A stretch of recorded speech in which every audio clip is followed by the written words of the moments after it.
Le frère aîné d'Aldous Huxley, Julian, était lui aussi un fervent partisan de l'eugénisme, du transhumanisme et adepte de Charles Darwin.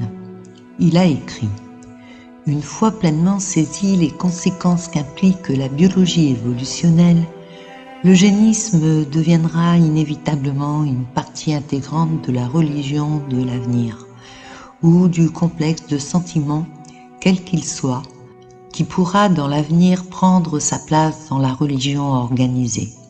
Et aussi, les éléments de base de la transmission et de la transformation culturelle sont psychologiques. C'est comme ça qu'on change. Depuis des temps immémoriaux, les rituels de haut degré ont été mis en pratique pour changer la réalité. Le rituel est un psychodrame spirituel de la conscience. C'est une mesure délibérément prise pour faciliter les changements de tout l'environnement mondial, à commencer par le paysage mental des gens eux-mêmes, l'endroit où les rêves font naître la réalité. L'humanité a cet immense pouvoir créateur. Le véritable but du rituel, c'est de modifier l'esprit. Ce drame se joue à votre insu et dans lequel vous êtes le public et aussi le participant. Le but de celui-ci est d'activer des parties de votre esprit qui ne le sont pas en temps normal. Ces rituels facilitent la mécanique du changement par des mécanismes spécifiques. Ils sont des véhicules qui entrent dans les esprits. Tous ces symboles créent lors de leur transmission un langage par lequel vous, les profanes qui en êtes ignorants, communiquent après leur lancement dans la société. Ce nouveau langage donne une nouvelle compréhension à travers des définitions que ces rituels génèrent.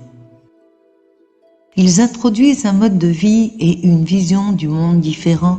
Cette programmation, c'est un guide de croyance et de mise en action qui permettent aux profanes à son insu de devenir un membre complet de la nouvelle société qu'ils mettent en place pour leur agenda final de l'ordre mondial par la soumission totale de l'humanité.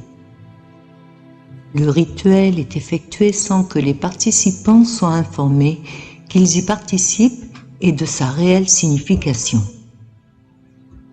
Les nouveaux modèles de pensée et le lexique verbal sont sans cesse martelés par tous les médias existants, qu'on en soit conscient ou pas. Un rituel d'initiation se fait en 3 étapes, que les francs-maçons appellent la triangulation. Voyons si tout ceci vous semblera familier. La première étape est l'isolement pour la purification.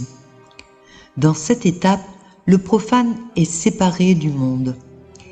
Il est en grande partie éloigné des personnes, des lieux et des choses qui lui sont familiers. Il est forcé de se détacher et de s'isoler pour se purger et de se purifier. Cette séparation est la suspension des règles normales de vie auxquelles il est habitué. Cet élément-là est essentiel. La majorité de ce que le profane voit, entend, sent, touche et goûte est délibérément contrôlé. Ses sens sont modifiés, limités ou privés. Mais quoi qu'il en soit, ses perceptions et ses expériences sont supervisées par le grand prêtre et les prêtresses qui dirigent le rituel pour y faire naître de nouvelles pensées.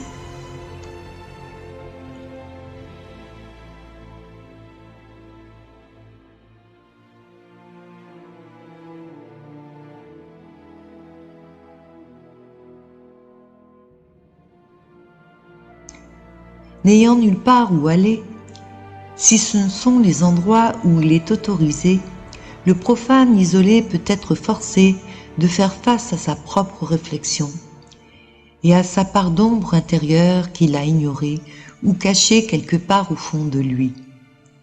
Et tout ceci devient inévitable. Ce sont des sacrifices que ces rituels initiatiques impliquent dans le tangible et l'intangible. Les comportements habituels doivent être abandonnés par autorité. Ce gage de soumission, qu'il soit manifeste ou extrêmement subtil, tous ces rituels réinterprètent la réalité. Une fois redéfinie, se dessine une nouvelle réalité qui est ensuite appliquée. De nouveaux comportements et connaissances sont induits, y compris les mythes et les codes. Tous ceux-ci sont nécessaires pour que les nouveaux initiés fonctionnent correctement dans la société qu'ils planifient.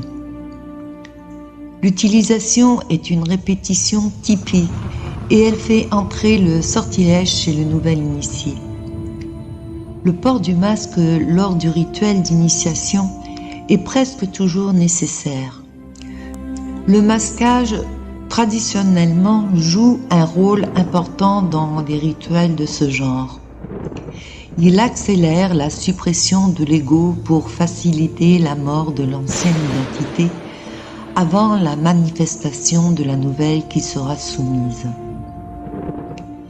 La peur conditionne et fait partie de l'ingénierie sociale. Quant au traumatisme, c'est un autre aspect clé du rituel cérémonial d'initiation. Il est utilisé pour personnaliser la peur de la mort.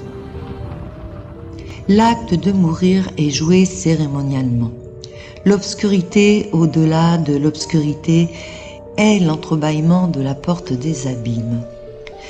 Ce n'est qu'après la mort ritualisée que le profane peut symboliquement ressusciter et renaître à nouveau. Bien que ce processus soit tout à fait coordonné et sophistiqué dans la réalité, il est exécuté d'une manière délibérément confuse. Le profane est incapable de trouver un terrain mental solide à partir duquel il peut appuyer sa logique. D'où toute cette dissonance cognitive qui est constatée et cette incompréhension pour la grande majorité de l'humanité. Tout est parfaitement contrôlé malgré cette apparente désinvolture mise en exergue. La désorientation est la clé du rituel de transformation. Le timing incertain génère une anxiété, une angoisse, en lui supprimant toujours plus sa réalité, tout en le laissant de plus en plus sensible à un type de conditionnement pavlovien. Ses défenses sont de ce fait affaiblies. Quels que soient les détails les plus subtils, le mode de vie précédent est jeté comme une vieille peau à la fin du rituel. Et le changement commence.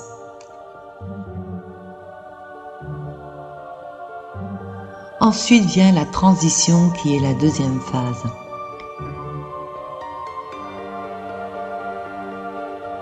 Comme l'ancienne personnalité meurt symboliquement, elle est maintenant une page blanche. Le cerveau est lavé. Elle doit faire table rase du passé.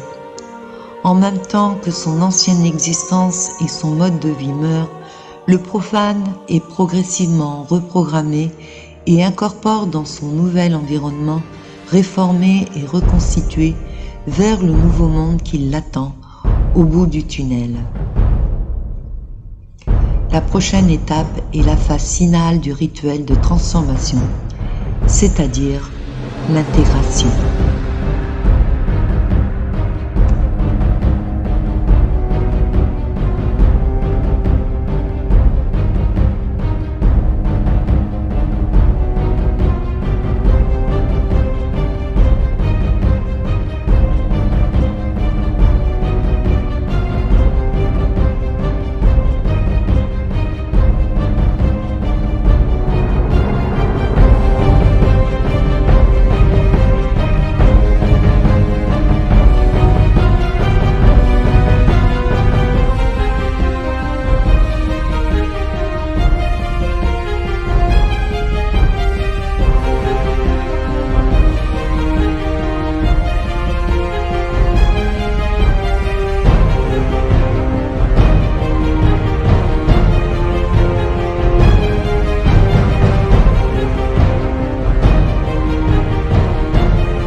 C'est une immense cérémonie d'initiation au culte mondial et chaque être lance un sortilège à son entourage sans le savoir.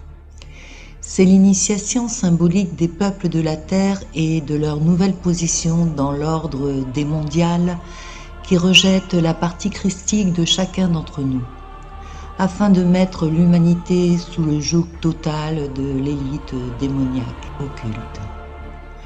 Le port du masque sur la bouche, c'est aussi un gage de soumission. Sur le plan ésotérique, le rituel de masquage est spécifiquement conçu pour inverser l'ordre hiérarchique mis en place aux origines par la source créatrice elle-même. Dans sa hiérarchie, vous êtes les représentants souverains de sa parole sur cette terre. Vous êtes les messagers de son royaume et votre mission est de transmettre sa parole de vérité aux autres afin qu'ils puissent s'y associer. La connaissance éveille.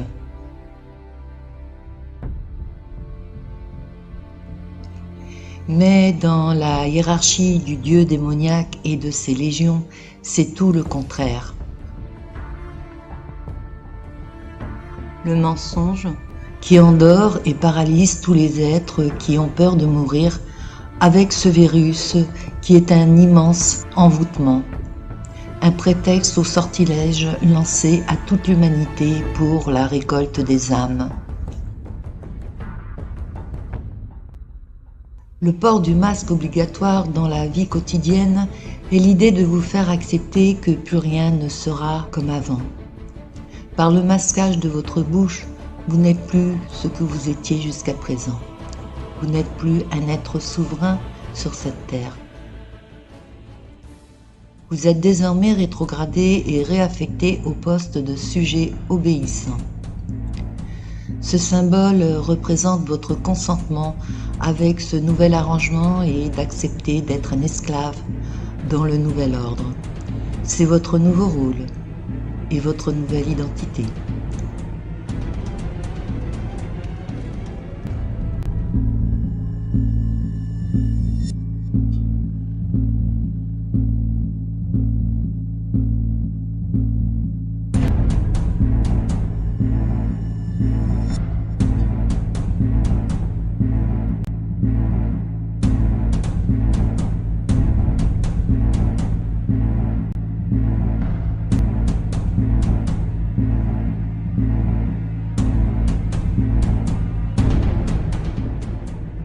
Lorsque vous mettez docilement le masque sur votre bouche, vous dites aux élites noires que vous admettez que vos paroles n'ont plus aucun but ni aucune pertinence dans cette vie. Vous acceptez de ne plus avoir aucun droit et de vous taire. Votre seul objectif est désormais d'obéir à leurs commandements sous peine d'être puni.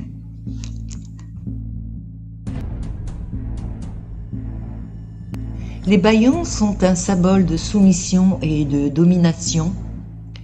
Ils sont profondément humiliants. Ils sont en effet populaires dans les pratiques du sadomasochisme.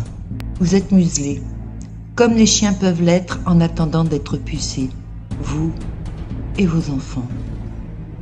Ils considèrent l'humanité comme du bétail. Dans la magie noire, la victime n'a pas besoin de connaître le sens derrière ce qu'on lui dit de faire. L'accomplissement du rituel à la demande est tout ce qui compte. Dans la Bible de Jean, verset 2,18, il est dit « Petits enfants, c'est la dernière heure.